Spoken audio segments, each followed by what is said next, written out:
Chapter 3, Corporate Pressures and Stakeholder Expectations. Now that you know what ESG is and what some of the key issues are and how they impact a business, we'll now discuss how to look at corporate pressures and stakeholder expectations and what those mean to risk identification and business success. As an analyst combing through ESG disclosures, you'll often see references to stakeholder value creation and stakeholder capitalism. These are important concepts that should have a bearing on capital allocation decisions. First, you need to understand what a stakeholder is. A stakeholder is essentially any individual or entity who's affected by or can affect the business. Stakeholder groups can be both internal and external to a company, including owners, employees, customers, supply chain partners, investors, local communities, government and NGOs, and civil society. As you can imagine, the quality of these relationships can often dictate the company's ability to anticipate and manage risks and opportunities. Effective stakeholder management can also support a company's crisis response and business continuity planning. The interdependence and interconnectedness of stakeholder welfare and corporate profitability demonstrates that ESG is just good business.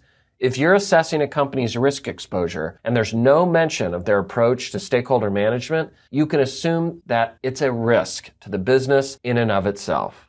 Let's spend some time on these stakeholder groups and the material implications for how a company responds to them. Investors. The world's largest institutional investors have publicly declared ESG criteria will guide their decision-making on investment decisions.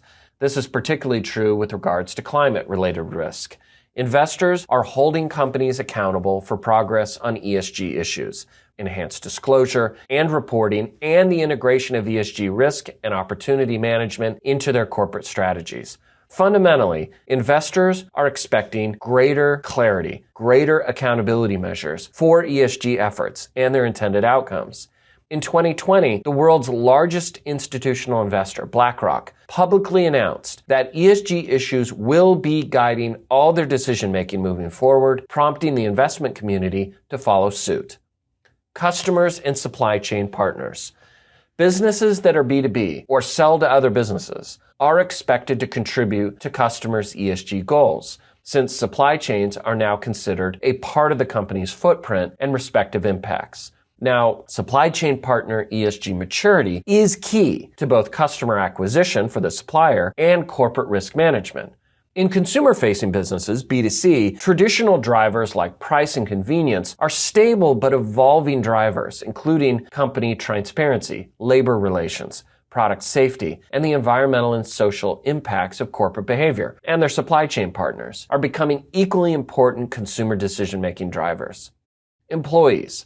Employee engagement has a positive correlation with a company's ESG maturity. In the talent wars of today's labor market, companies that serve a higher purpose than just generating profit attract and retain better talent. This will only become increasingly important as millennials are the largest, most educated, and most diverse demographic group in the workforce, and they've been responsible for influencing societal norms around key ESG issues. Gen Z, the youngest group in the workforce, have been engaged in these types of issues throughout their childhoods and expect their employers to share these values as they enter their professional careers. Communities and civil society. Local leaders expect direct engagement on local economic, environmental, and social issues over corporate philanthropy. Throwing money at problems while continuing to operate in ways that create the problems in the first place is a key criticism of philanthropy-driven CSR, or corporate social responsibility. Companies are expected to engage on local issues that impact the community. Instead of sponsoring local little leagues or similar efforts peripheral to the real material risks of the business, issues such as local workforce development and employment or community partnerships on reducing carbon emissions are examples of modern expectations. As an analyst, the way in which a company responds to these expectations is for you a good indicator of how they're managing risks in the short term and planning for potential risks on the horizon. Supply chain management deserves some special attention due to the unique risks it presents in today's landscape. Research by McKinsey has determined that supply chains account for an estimated 80 to 90% of a company's negative impacts. These impacts include Scope 3 emissions, which refer to the entirety of greenhouse gases emitted as supplies make their way to the company. A supplier's own ESG maturity is becoming increasingly important in how companies choose procurement partners due to the wide range of risks associated with the global supply system.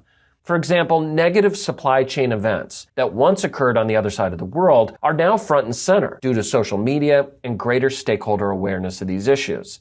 Due to these changes, companies are now considered accountable for the negative environmental and social impacts along supply chains, including third-party subcontractors.